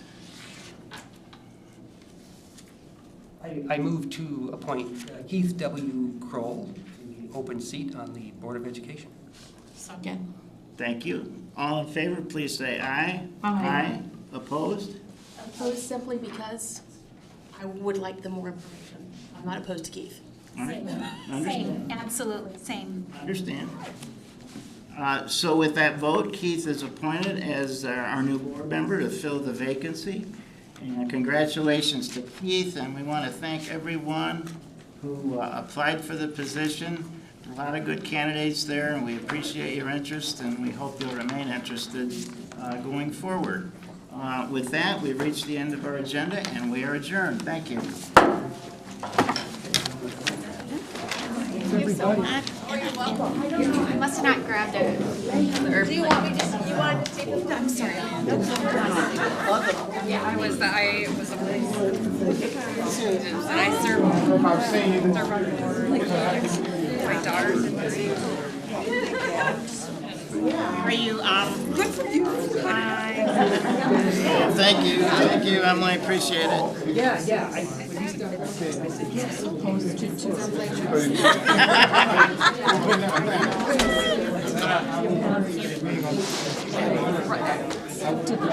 Preliminary.